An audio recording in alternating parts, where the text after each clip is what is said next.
Student CBSE board exam 23 I succeed का sample question paper है। तो बेसिक का है ये मैथ्स का क्लास 10th के लिए। तो इसमें हम इसका क्वालिफाइंग राउंड करने जा रहे हैं एप्लीकेशन ऑफ ट्रिग्नोमेट्री का। ठीक है, तो इसका देखिए स्टार्टिंग के क्वेश्चन देखते हैं, पहले मल्टीपल चॉइस, उसके बाद आगे के क्वेश्चन में आएंगे। तो फर्स्ट क्वेश्चन है the height of a tower is 100/√3 metre, the angle of elevation of the top from a point 100 metre away from its foot is. तो आपको पहले तो डायग्राम बना लेना है। एक टावर है, उसका उस टावर से हमने एक पॉइंट लिया है उसके फुट से जो 100 मीटर अवे है, और एंगल ऑफ एलिवेशन आपको फाइंड करना है। तो एंगल निकालना है यहाँ पे। ठीक है, हाइट दी हुई है टावर की। तो देखिए सबसे पहले डायग्राम बनाना होता है।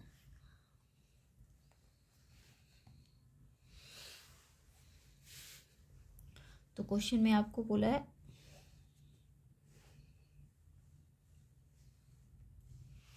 एक टावर है, तो टावर आपने ऐसे बना लिया। इसकी हाइट दी हुई थी 100/√3 एंड इसका एंगल ऑफ एलिवेशन एक फुट के एक पॉइंट से, ये पॉइंट है मान लीजिए, इससे एंगल ऑफ एलिवेशन यानी कि एलिवेशन कहाँ से बनता है, इस पॉइंट से ऊपर टावर के। ठीक है, तो ये एंगल ऑफ एलिवेशन आपको दिया नहीं है, निकालना है क्वेश्चन में, थीटा। तो टावर की हाइट मान लीजिए ए बी है और ये सी पॉइंट है जहाँ से एंगल ऑफ एलिवेशन बनाया है। तो आपको पता है ट्रिग्नोमेट्री में क्या करते हैं, कोई दो साइड्स का रेशो लेते हैं। तो हमने क्या लिया, ए बी और ये बी सी का रेशो ले लिया, A B upon B C. तो ये क्या है, जहाँ एंगल होता है वो बेस होता है, ये बेस है और ये परपेंडिकुलर होगा और ये हाइपोटेन्यूज होगा। तो हमने क्या लिया, परपेंडिकुलर अपॉन बेस। तो आपको पता है परपेंडिकुलर अपॉन बेस क्या होता है, perpendicular upon base tan theta होता है। ठीक है, और थीटा तो हमें पता नहीं है। अब ए बी आपको दिया हुआ है 100/√3 और ये एक्स बी, ये फुट का पॉइंट भी आपको गिवन है, कितना 100 दे रखा है ये। तो अपॉन में 100 इक्वल्स टू tan थीटा आपको फाइंड करना है। देखिए किसी किसी में तो एंगल दिया होता है और आपको ये फाइंड करना होता है इनमें से कोई एक साइड, बट यहाँ पे आपको एंगल फाइंड करना है। तो आप पहले देखिए ये फ्रैक्शन है ना, ये इसके अपॉन में 1 है। तो जब फ्रैक्शन से डिवाइड होता है तो रेसिप्रोकल हो जाता है। तो फर्स्ट फ्रैक्शन तो ऐसे ही रहेगा, ये वाला फ्रैक्शन रेसिप्रोकल हो जाएगा। डिवाइड का मतलब रेसिप्रोकल, tan थीटा। तो 100 से 100 कैंसिल। तो देखिए tan थीटा आ गया हमारा 1/√3। अब आप सोचिए यहाँ tan थीटा है तो इसे भी tan थीटा में चेंज करें। यहाँ tan थीटा है तो यहाँ भी tan थीटा लाना है। तो tan थीटा सोचिए कब होता है 1/√3, तो tan थीटा tan 30 डिग्री पे होता है।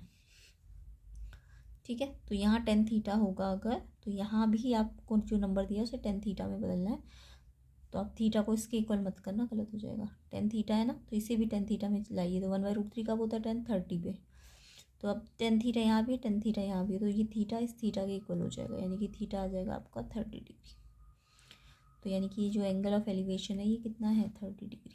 ठीक है, तो ऑप्शंस में देखें तो आपका ऑप्शन नंबर बी करेक्ट है इसका। नेक्स्ट क्वेश्चन देखते हैं। From the ground the angle of elevation of a clock tower is 30 degree on moving 20 metre nearer the angle of elevation increases to 60 degree height of clock tower. तो आपको बोला एक ground से angle of elevation एक clock tower का 30 degree है, और फिर हम क्या कर रहे हैं, 20 मीटर नियरर जा रहे हैं उस टावर के, तो एंगल चेंज हो गया 60 डिग्री। आपको क्लॉक टावर की हाइट निकालनी है। तो सबसे पहले इसका डायग्राम बना लेना। तो जहाँ भी एप्लीकेशन ऑफ ट्रिग्नोमेट्री की क्वेश्चन है तो हमें पहले डायग्राम बना लेना, तो क्वेश्चन सॉल्व जल्दी हो जाता है। तो ये क्लॉक टावर है।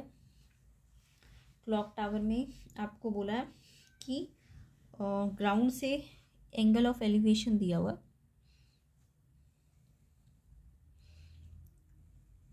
ये दिया है 30 डिग्री। ठीक है, अब आपको क्लॉक टावर की हाइट तो निकालनी है क्वेश्चन में। ट्रायंगल का नाम दे दिया ABC। फिर हमने क्या किया, इस पॉइंट से ना मूव किया, क्लॉक टावर के नियरर गए, यानी ये टावर है तो इस पॉइंट से हम दूर नहीं गए, नियरर आए, यानी यहाँ पे आ गए मान लो। तो एंगल चेंज हो गया। तो ये एंगल कितना हो गया, यहाँ से फिर से उसी क्लॉक टावर का ऊपर का एंगल 30 से, देखिए ये 30 मतलब स्लैंट ज़्यादा होगा, तो अब कम स्लैंट है तो यानी ये 60 हो जाएगा, है ना। तो ये 60 डिग्री हो गया। आपको बोला कितना है, कितना मीटर अवे गए हो आप, 20 मीटर। तो यानी कि सी से मान लो ये डी है, सी डी आपको 20 दिया हुआ है, आप इसको एक्स मान लेना। तो हमें हाइट निकालनी है टावर की। तो जब भी आपका एप्लीकेशन ऑफ ट्रिग्नोमेट्री में दो ट्राइंगल बने, एक ये बन रहा है ना और एक ये वाला 90 वाला ट्राइंगल लेना होता है, एक ये बन रहा है और एक ये वाला बन रहा है। तो आप पहले ए बी डी ट्राइंगल लीजिए और फिर ए बी सी। तो दोनों में रेशो, ट्रिग्नोमेट्री रेशो का फॉर्मूला लगाएंगे। तो पहले तो in triangle A B D. अब देखिए ये क्वेश्चन एमसीक्यूज वाले हैं, तो आप शॉर्ट में भी कर सकते हैं सारी चीज़ें, बट मैं डिटेल में समझा रही हूँ उसको, ठीक है। तो ए बी डी ट्राइंगल में देखिए A B upon B D ये निकालना है आपको, और ये रेशो, दो रेशो ले लीजिए एच बाई एक्स, ठीक है। तो A B upon B D क्या हो जाएगा, 10। मैंने आपको बोला ना यहाँ जहाँ एंगल होता है वहाँ बेस होता है, तो ये बेस है, ये परपेंडिकुलर, परपेंडिकुलर अपॉन बेस क्या होता है 10 थीटा। थीटा कहाँ है इसका, इस ट्राइंगल का 60 डिग्री। तो यहाँ से एच बाई एक्स आ गया, 10 60 की वैल्यू रख देना √3। तो आप यहाँ से एक्स को निकाल लेना, एक्स क्रॉस मल्टीप्लाई होगा तो √3x, और ये एच बन जाए एच, तो एक्स आ जाएगा आपका एच बाई √3, ठीक है। अब ऐसे ही आप दूसरा ट्राइंगल ले लेना, अब क्या ये वाला ले लेना A B C, in triangle A B C. तो A B upon B C लेंगे ना इसमें, तो हम पूरा बड़ा ट्राइंगल लेना 90 डिग्री वाला, ये वाला। तो ए बी और बी सी, ये भी 10 थीटा हो जाएगा, परपेंडिकुलर अपॉन बेस। ये थीटा कितना है 30 डिग्री का। तो 10 30 की वैल्यू कितनी होती है 1/√3, ठीक है ना। ए बी क्या है एच, और बी सी क्या है, बी सी ये पूरा है, तो बी सी किससे बना है B D plus D C, यानी एक्स प्लस 20 से।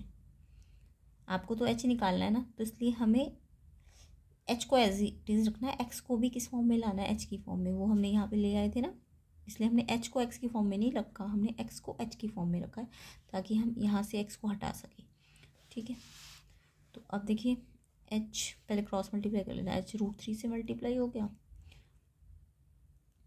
और ये एक्स प्लस 20 यहाँ आ गया। अब एक्स के प्लेस में हम क्या रखेंगे, एच बाई √3 प्लस का 20 √3h।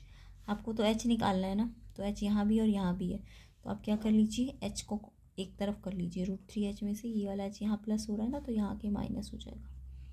देखिए ये इसके साथ प्लस हो रहा है ना, आगे प्लस का साइन है, तो माइनस हो जाएगा, और ये 20 एज इट इज़ रहेगा।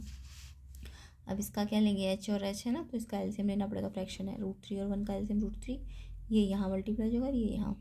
जब भी फ्रैक्शन हो तो अलग अलग एलसीएम आता है, जब ये दोनों अलग अलग होते हैं तो एलसीएम ये इनका मल्टीप्लाई करके आएगा, और ये इससे मल्टीप्लाई हो जाएगा और ये इससे। तो √3h से होगा तो √3 3 हो जाता है, रूट से मल्टीप्लाई होगा सेम, तो रूट हट जाएगा। h 1 से होगा तो h आ जाएगा। तो ये कैलकुलेशन तो सबको आती होगी करनी, 3h minus h 2h by √3। तो यहाँ से ये 20 आ गया, क्रॉस मल्टीप्लाई कर लेना, 2h आ जाएगा 1, 2h इंटू 1 2h और 20 √3। अब यहाँ से h निकाल लेना, 20 √3 अपॉन 2,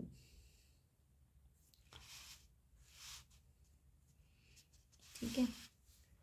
तो ये कैंसिल हो गया 2 से, तो h की वैल्यू आ गई 10 √3, और क्योंकि हाइट है तो मीटर में आएगी, ठीक है। तो कुछ नहीं करना, हमें पहले ये वाला ट्राइंगल लेना था, यहाँ से h को x की फॉर्म में लाना है, या x को h की फॉर्म में।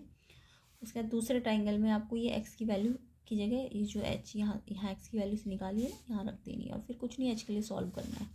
तो ये आंसर आएगा 10 √3। तो इसका ऑप्शन नंबर आपका बी ऑप्शन करेक्ट होगा, 10 √3, ठीक है। नेक्स्ट क्वेश्चन कर लेते हैं। The angle of depression from the top of a tower to a point 30 metre from its base is 45 degree. Height of the tower आपको फाइंड करना है। तो इसमें भी देखिए आपको डायग्राम बना लेना है। पहले एक टावर है, इसके टॉप ऑफ टावर के टॉप से हम डिप्रेशन एंगल बना रहे हैं, यानी कि टॉप से हम नीचे देख रहे हैं। तो एंगल ऑफ डिप्रेशन बन रहा है 45, और ये पॉइंट जो है जहाँ पे हम देख रहे हैं वो 30 मीटर अवे है बेस से। तो हाइट ऑफ टावर निकालनी है। तो जब भी आपको डिप्रेशन एंगल बोले तो आपको डायग्राम कैसे बनाना है, देखिए। तो आपको बोला क्या है, एक टावर है, क्वेश्चन नंबर 3,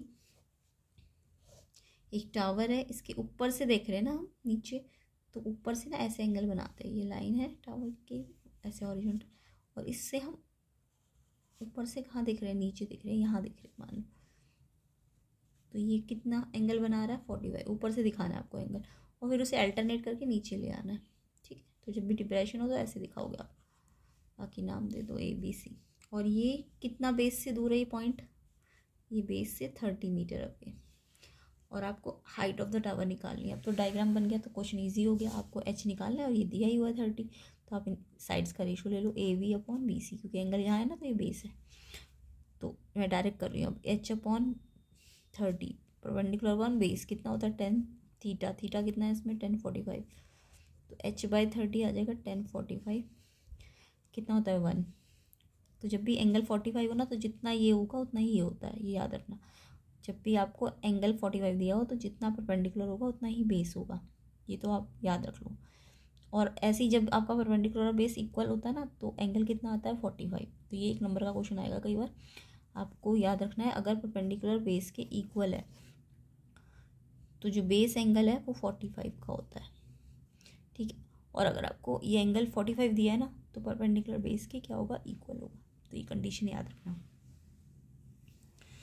तो यहाँ से H कितना आ जाएगा बेस के इक्वल, यानी कि जितना परपेंडिकुलर उतना ही बेस हो जाएगा, क्योंकि एंगल कितना है 45।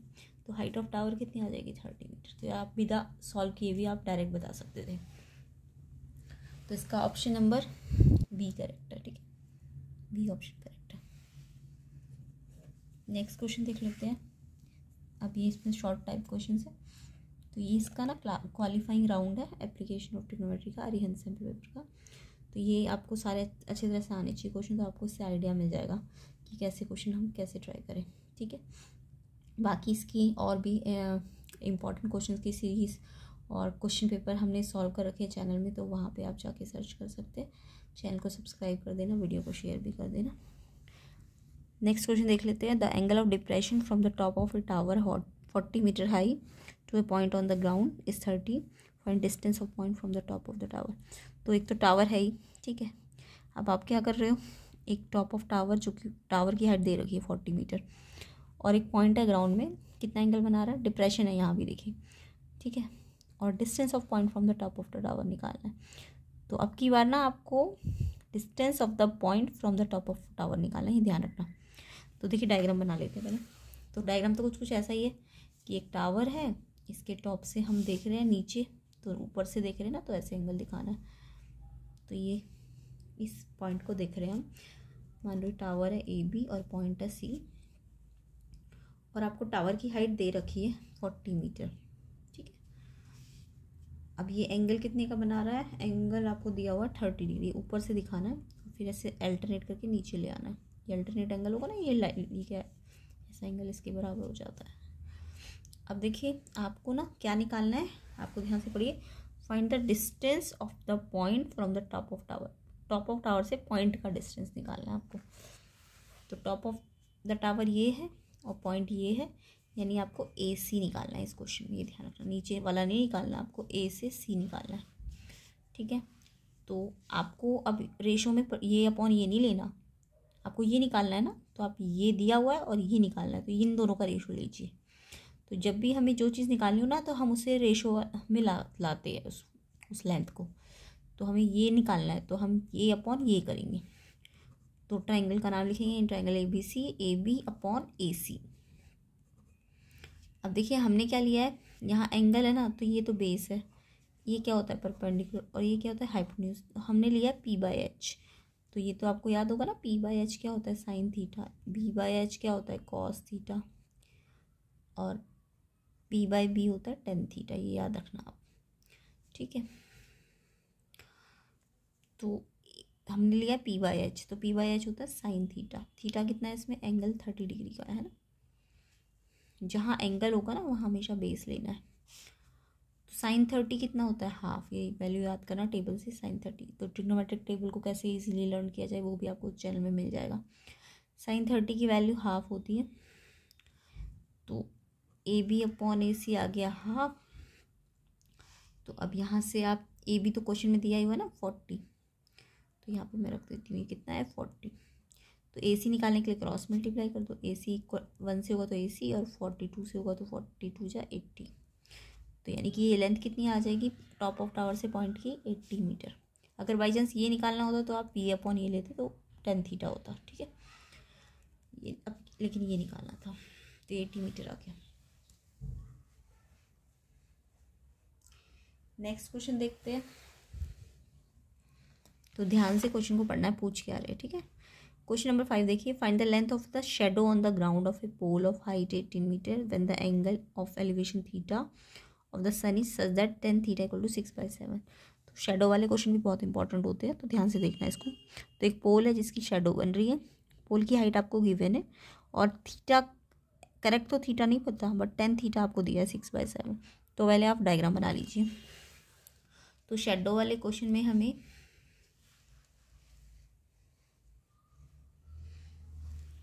पहले तो टावर बना लेना है, ठीक है।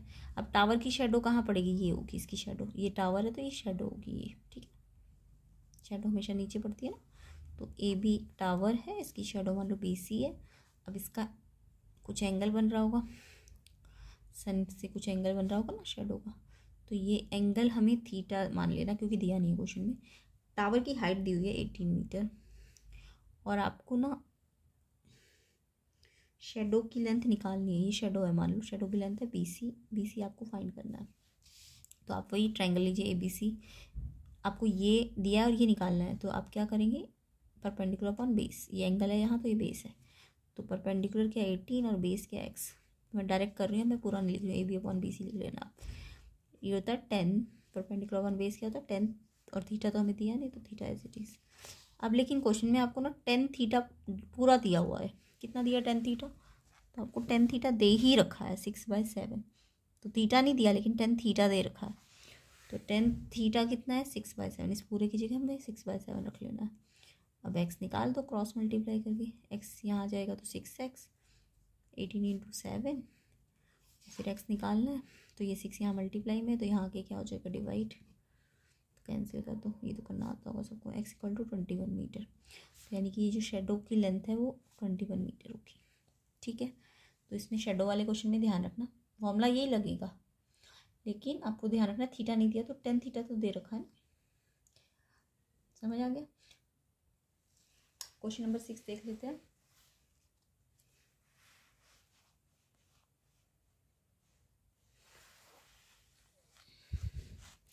If two towers of height x and y meter subtend angle of 45 and 60 respectively at the center of line joining their feet, find the ratio of x plus y to the y, यानी x plus y upon y निकालना है आपको। Ratio मतलब upon होता है ना, तो आपको पहले डायग्राम बना लेना। दो टावर है जिनकी एक की हाइट x है और एक की y है, और दोनों ना कितने कितने के एंगल बना रहे हैं 45 और 60।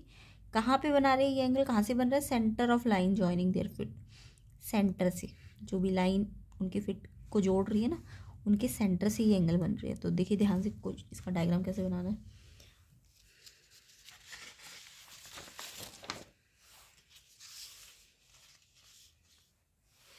तो सबसे पहले क्वेश्चन नंबर 6 में डायग्राम बनाएंगे। तो दो टावर है, एक की हाइट x है और एक की y है। हमें नहीं पता किसकी x है किसकी y है, तो हम एक को x मान लेंगे और एक को y मान लेंगे। मान लो ये x है और ये y है, वो एंगल पे डिपेंड करेगा कौन छोटा है कौन बड़ा है, ठीक है। तो ये इनके फुट को जोड़ रही है, ये लाइन इनके फुट को जो लाइन जोड़ रही है उसके सेंटर से, यही बोला था ना, फुट को जो लाइन जोड़ रही है उसके सेंटर से एंगल बन रहा है। देखो ध्यान से पढ़ो,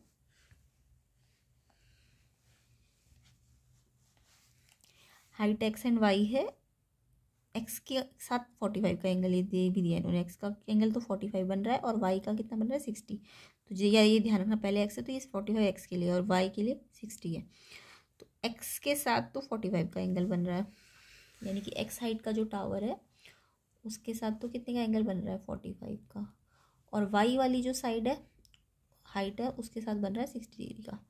अब देखो ये 45 का एंगल है तो थोड़ा झुका हुआ होगा, है ना, और ये 60 का एंगल है तो थोड़ा स्लैंट होगा, मीन्स ये छोटा टावर होगा और ये बड़ा टावर होगा, ठीक है ना। तो जो एंगल कम है यानी कि वो हाइट थोड़ी कम होगी, और जो एंगल ज़्यादा है यानी वो हाइट थोड़ी बड़ी होगी, है ना। तो आपको और क्या क्या गिवन है, आपको एंगल दिया हुआ है 45 एंड 60, आपको और कुछ नहीं, आपको बोला कि एक्स आपको निकालना है क्या, X plus Y upon Y, ये रेशियो निकालना है आपको। ठीक है, तो सबसे पहले आप ट्राइंगल ले लीजिए। ए बी मान लो ये वाला टावर है, ये सी डी टावर है, और ये इनका मिड पॉइंट है इसके फुट से जो जोड़ रहा। तो हमने पहले ये वाला ट्राइंगल ले लेना, A B M, in triangle A B M. तो ए बी मेरे को ये निकालना है ना एक्स, और ये मैं थोड़ी देर के लिए मान लेती हूँ एक्स और वाई तो आई है, तो मान लो इसको ये हमारा पी पॉइंट है। ठीक है, और ये सेंटर है तो ये पी है, तो ये भी पी होगा, यस है ना। तो इसको मैंने पी माना तो ये भी पी होगा। तो हमें पहले ये वाला ट्राइंगल लेना है, तो ये अपॉन ये A B upon B M. तो मैंने क्या लिया, एंगल यहाँ है तो ये बेस है, तो परपेंडिकुलर अपॉन बेस लिया है। तो परपेंडिकुलर अपॉन बेस क्या होता है, 10 थीटा। थीटा कितना है इसमें 45। अभी थोड़ी देर पहले मैंने आपको बताया जब भी 45 का एंगल हो तो ये जितना होगा, जितना परपेंडिकुलर होगा उतना ही बेस होगा। तो वैसे तो एक्स बाई पी आ गया 1, तो एक्स कितना आ जाएगा पी। ठीक है, तो अभी फ़िलहाल इसे इतना ही छोड़ते हैं। उसके बाद दूसरा ट्राइंगल लेते हैं, in triangle D C M. D C M, तो ट्राइंगल डी सी एम में D C upon C M लेंगे, D C upon C M. ये भी क्या है, 10 थीटा ही बन रहा है। थीटा का कितना है इस ट्राइंगल में, 60 का। तो डी सी क्या है वाई, और सी एम क्या है पी ही है, और 10 60 की वैल्यू कितनी होती है √3। अब देखिए क्रॉस मल्टीप्लाई कर लेना, वाई निकालना है, क्योंकि वाई क्यों निकाल रहे हैं, पी क्यों नहीं निकाल रहे, क्योंकि हमें ये चाहिए, तो हमें एक्स और वाई पता होना चाहिए। तो वाई निकाल रहे हैं तो पी यहाँ क्रॉस मल्टीप्लाई में यहाँ चला जाएगा ना। ठीक है, अब हमें एक्स भी मिल गया पी की फॉर्म में और वाई भी मिल गया। हमें निकालना क्या है ये, तो X plus Y upon Y, ये हमें निकालना है। तो देखो एक्स क्या आया पी, वाई क्या आया पी √3, और अपॉन में फिर से वाई है, तो वाई कितना है पी √3। अब पी के लिए सॉल्व कर लीजिए, पी ऐसे कैंसिल नहीं कर सकते आप, ये तो यहाँ मल्टीप्लाई में बट यहाँ प्लस में है, तो पहले कॉमन ले लीजिए। पी कॉमन ले लिया, तो पी अगर कॉमन ले लिया दोनों में से, तो पी यहाँ कॉमन है बाहर, तो कट के यहाँ पी कितना बचेगा 1, और यहाँ से जब डिवाइड करोगे तो पी से पी कट गया, तो कितना बचेगा √3। कॉमन लेना तो आता है ना सबको, जो भी कॉमन आता है उसको इस वाले से पहले डिवाइड करना, कितना आएगा 1, फिर उसको इससे डिवाइड करना तो कितना आएगा √3। अब आप पी √3 है, यहाँ भी मल्टीप्लाई में, यहाँ भी, तो आप काट सकते हो, पहले नहीं काट सकते थे, गलत हो जाता। तो यानी ये जो रेशियो आया ये आ गया आपका √3 + 1 अपॉन √3। इसको आगे पीछे लिख सकते हैं ना प्लस में, तो ये इसका रेशियो का आंसर होगा। ठीक है, नेक्स्ट क्वेश्चन देख लेते हैं, क्वेश्चन नंबर 7। तो जिसको समझ आ रहा है कमेंट बॉक्स में बताना, बाकी कोई डाउट है किसी क्वेश्चन में तो एक बार फिर से वीडियो को देख लेना। 7th क्वेश्चन देखिए, the angle of elevation of the top of a hill from the foot of a tower is 60 and the angle of elevation of the top of the tower from the foot of the hill is 30। Tower is 65 metre high, how high is the hill. तो पहले तो एक हिल है और एक tower है, दो चीज़ें हैं यहाँ पे, हिल भी है और टावर भी। अब हमें नहीं पता हिल बड़ी है कि टावर, वैसे तो हिल हमेशा टावर से बड़ी होती है ना, तो बट वो एंगल पे डिपेंड करेगा। तो पहले हम देखते हैं, तो हिल है और एक टावर है। हिल के टॉप से हमने टावर के फुट का जो एलिवेशन बनाया, of the top of a हिल, कहाँ से बनाया एलिवेशन, फुट से ही बनाएंगे, एलिवेशन तो हमेशा फुट से टॉप पे जाएगा ना। तो फुट ऑफ टावर से बनाया, कहाँ पे, टॉप ऑफ हिल पे 60 डिग्री। और जो angle of elevation top of tower का बनाया हमने कहाँ से, फुट ऑफ द हिल से। यानी एक बार हमने फुट के हिल के फुट से बनाया इसके टॉप का टावर के, वो 30 है। तो देखो हिल के फुट से टॉप का जो एलिवेशन है वो कम है ना, कम है ना। तो यानी कि हिल से हमने जब टावर को देखा होगा तो टावर छोटा होगा, तभी एंगल छोटा आया। तो ये यानी कि इसका मतलब टावर छोटा और हिल बड़ी, तो ऐसे पता चल जाएगा आपको। ठीक है, तो हमने पहले डायग्राम बना लेना है इसका।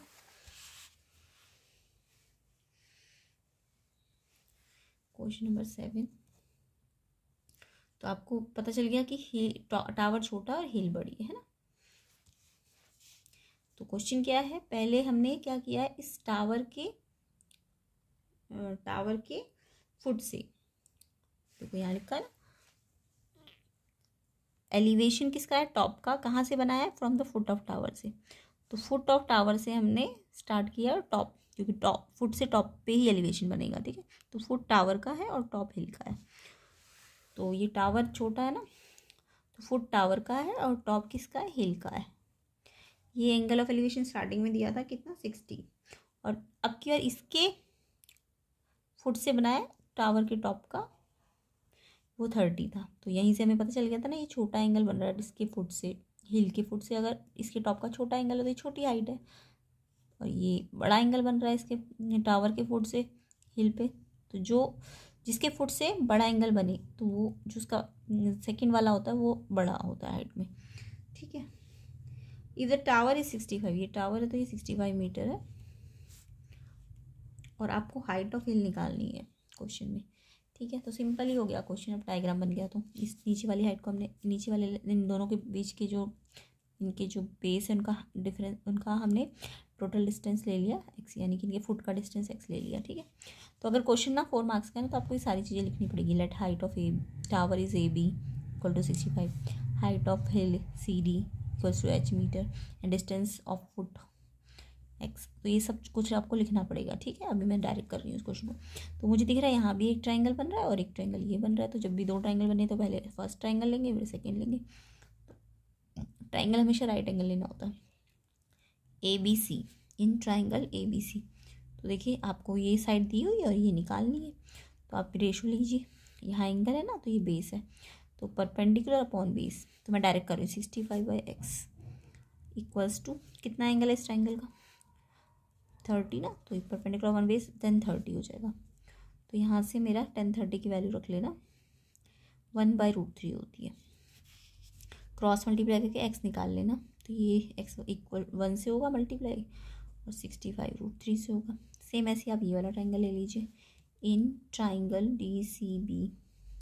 तो मैं डायरेक्ट कर रही हूँ, देखिए एंगल यहाँ है तो ये बेस है, परपेंडिकुलर अपॉन बेस h/x, ये भी 10 थीटा, थीटा कितना आपके वाला 60, तो h/x 1060 की वैल्यू होती है √3। तो यहाँ पे आप जो x आपने यहाँ से निकाला है ना वो यहाँ रख दो, ठीक है। तो इससे h आ जाएगा। तो x कितना आया था वहाँ से 65√3, और ये √3 एज इट इज़। तो यहाँ से ये निकाल के यहाँ रख देना, ठीक है, तभी तो h आएगा। तो h की वैल्यू कैसे आएगी, क्रॉस मल्टीप्लाई कर तो ये इससे मल्टीप्लाई हो जाएगा और ये इससे 65 और √3 से तो 3 65 तो एज इट इज, √3 से मल्टीप्लाई होगा तो 3 आ जाएगा, और फिर 3 से 65 को मल्टीप्लाई कर दो। तो हाइट ऑफ हिल कितनी आ जाएगी 195 मीटर। नेक्स्ट क्वेश्चन देख लेते हैं। 8th क्वेश्चन देखिए, at some time of the day the length of shadow of a tower is equal to its height, find the sun's altitude at that time. तो shadow वाला question अभी मैंने थोड़ी देर पहले आपको बताया था। तो आपको लेंथ ऑफ शेडो बोला है टावर की, हाइट ऑफ टावर के इक्वल है। तो देखिए ये क्वेश्चन तो मुझे देखते ही पता चल गया, शेडो हाइट के इक्वल है। तो कब होता है शेडो हाइट के इक्वल, जब एंगल कितना होता है 45। तो कैसे करेंगे देख लीजिए। तो यहाँ पे एल्टीट्यूड का मतलब एंगल ही पूछा था आपसे, ठीक है। तो आपको बोला एक टावर है, ये मान लो टावर है, इसकी शेडो कहाँ बनेगी यहाँ, तो इसकी शेडो मान लो एक्स है और टावर की हाइट एच है, और एंगल आपको नहीं पता। तो इन्होंने सन का एल्टीट्यूड का मतलब सन कितना एंगल बना रहा है, ठीक है, यही पूछा, थीटा पूछा आपसे। तो आपको पता है ये वाला और ये वाला साइड का कुछ रिलेशन दिया हुआ है क्वेश्चन में। तो आपने क्या करा, A B upon B C ले लिया, और ये क्या होगा 10 थीटा होगा ना, परपेंडिकुलर अपॉन बेस, ये एंगल है तो बेस है ये। तो h/x इक्वल टू 10 थीटा। अब आपको क्या बोला है कि एच एक्स की ना इक्वल है, एच एक्स के इक्वल है। तो अगर एच एक्स के इक्वल है तो अगर मैं यहाँ से करूँ तो एच, ये एक्स को यहाँ से यहाँ ले आऊँगी जब मैं, तो यहाँ तो देखा एक्स इंटू 1 था ना, तो ये एक्स यहाँ आके डिवाइड हो गया, तो 1 तो यहीं रहेगा, है ना। तो h/x 1, तो h/x, अच्छा 1 कब होता है, 10 के कौन से एंगल पे 1 होता है, 1 आंसर कब आता है जब 10 कितना होता है 45 होता है ना। तो इस 1 को आप लिख सकते हैं ना 1045, या फिर आप सीधा ही h/x आपने यहाँ से निकाल लिया 1, तो यहाँ पे रख दो h/x कितना है 1, और 1 इक्वल टू 10 थीटा। यहाँ 10 थीटा है तो आप इसे भी 10 थीटा में चेंज करो, यहाँ 10 होगा तो यहाँ भी 10 लाना पड़ेगा, थीटा को 1 मत करना, गलत हो जाएगा। तो 1 कब होता है 1045 पे, तो 1 वैल्यू कब आती है 10 के किस एंगल पे 1045, तो 1 की जगह हम लिख सकते हैं 1045। अब यहाँ भी 10 है यहाँ भी 10 है, तो ये एंगल इस एंगल के बराबर हो जाएगा, तो थीटा कितना आ जाएगा 45। तो आपको डायरेक्ट यहाँ पे थीटा ना बोल के ऐसे बोल दिया सन का एल्टीट्यूड, तो सन का एल्टीट्यूड मतलब एंगल ही पूछ रहा है आपको थीटा, ठीक है। तो ध्यान रहेगा शेडो भी निकालने को आ सकती है, एल्टीट्यूड भी निकालने को आ सकता है सन का, थीटा यानी कि, या फिर आपको बोलेंगे टावर से जहाँ शेडो बनी उस पॉइंट का, यानी कि ये भी पूछ सकते थे। ठीक है, तो वो डिपेंड करेगा क्वेश्चन पे। तो ये है क्वेश्चन नंबर 8। अब इसका क्वेश्चन नंबर 9 और देखिए।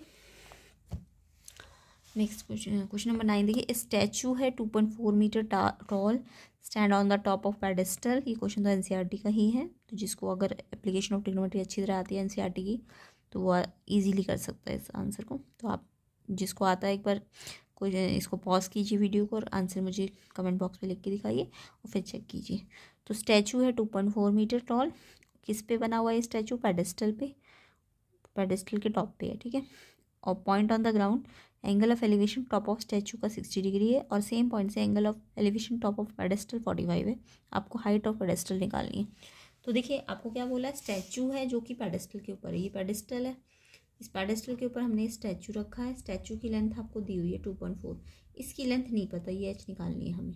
तो इसमें लिख देना ए बी तो क्या है, हाइट ऑफ पेडेस्टल, और ए सी मान लो, ए सी हाइट ऑफ स्टैचू है, वो दी हुई है क्वेश्चन में, है ना।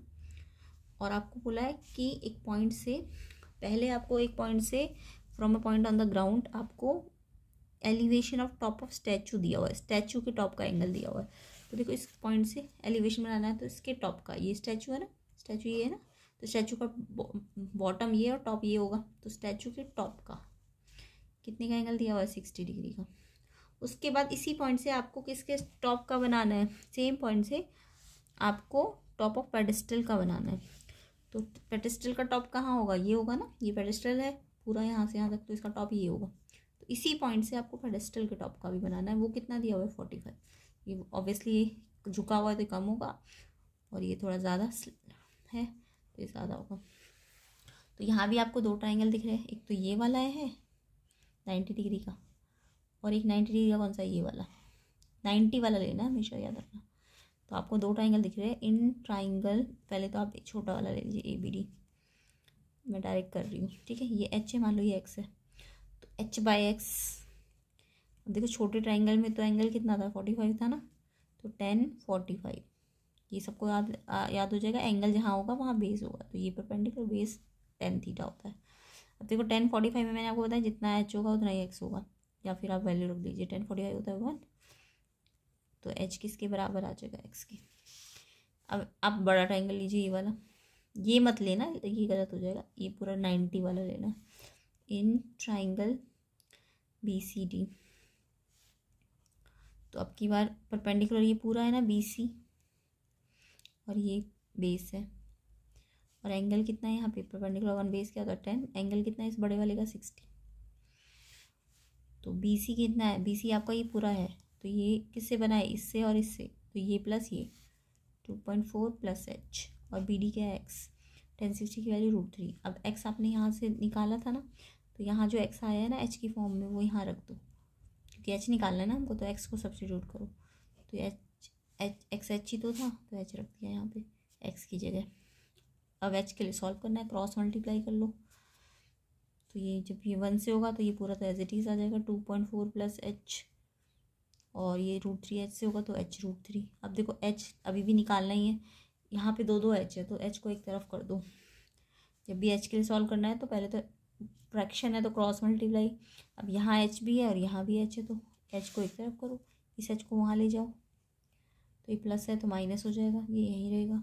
एच कॉमन ले लो, ऐसे तो आएगा नहीं हमारा एच निकल के, तो पहले तो माइनस कैसे होगा, माइनस डायरेक्ट तो हो नहीं रहा क्योंकि ये √3 वाली टर्म है और ये विदाउट रूट है, तो ऐसे तो माइनस कर नहीं सकते, तो आपको एच पहले कॉमन लेना पड़ेगा। तो इसमें से √3 बचा और इसमें से कुछ नहीं बचा, तो 1 बचा। अब आपको पता है एच निकालना तो ये मल्टीप्लाई में है, तो ये मल्टीप्लाई में तो ये पूरा है वहाँ जाके डिवाइड हो जाएगा। तो ऐसे क्वेश्चन में ध्यान रखना कैसे करते हैं। अब देखो ये 2.4/√3 -1 आ गया। जब भी रूट में नीचे ऐसे प्लस माइनस आ जाए तो आपको रेशनलाइज करना पड़ता है, ये तो सबको पता है ना, यहाँ माइनस होता है तो यहाँ प्लस हो जाता है। अब मैं इसको यहीं कर देती हूँ, तो आपका आ गया 2.4√3 + 1, और नीचे ना आइडेंटिटी बन रही है a - b a + b, तो जब भी रेशनलाइज होता है तो नीचे आइडेंटिटी बनती है, तो a² माइनस बी का स्क्वायर।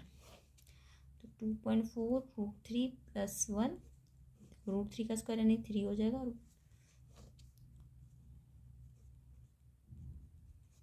3 - 1 कितना हो जाएगा 2, 2 से ही कैंसिल हो जाएगा, मल्टीप्लाई में ना ये भी, तो कैंसिल कर सकते हो। तो आंसर आएगा आपका 1.2 × √3 + 1। ये किसकी पेडेस्टल की हाइट आ गई, तो ये आंसर होगा। तो ये पहले छोटा ट्राइंगल लो, फिर बड़ा ट्राइंगल लो, उसमें जहाँ एक्स है वहाँ यहाँ से जो सब्सटीट्यूट किया वो रख दो। फिर एच के लिए देखो कैसे सॉल्व किया, पूरे स्टेप आपको फॉलो करने हैं, फिर रैशनलाइज करना आना चाहिए। तो ऐसे करके ये क्वेश्चन है, इसका आंसर ही आएगा। ठीक है, तो अब क्वेश्चन नंबर 9 तक हमने कर लिया है इसका जो क्वालिफाइंग राउंड है। इसका आप सेकेंड टाइप का शॉर्ट क्वेश्चन वाले क्वेश्चन आप ट्राई करो पहले, अगर इसके आंसर्स आप जानना चाहते हो तो इसके नेक्स्ट पार्ट का आप वेट करना। ठीक है, तो ये इसके आंसर्स है, एंड यहाँ तक आप खुद ट्राई कीजिए, नहीं तो इसका आपको सोल्यूशन नेक्स्ट पार्ट में मिलेगा।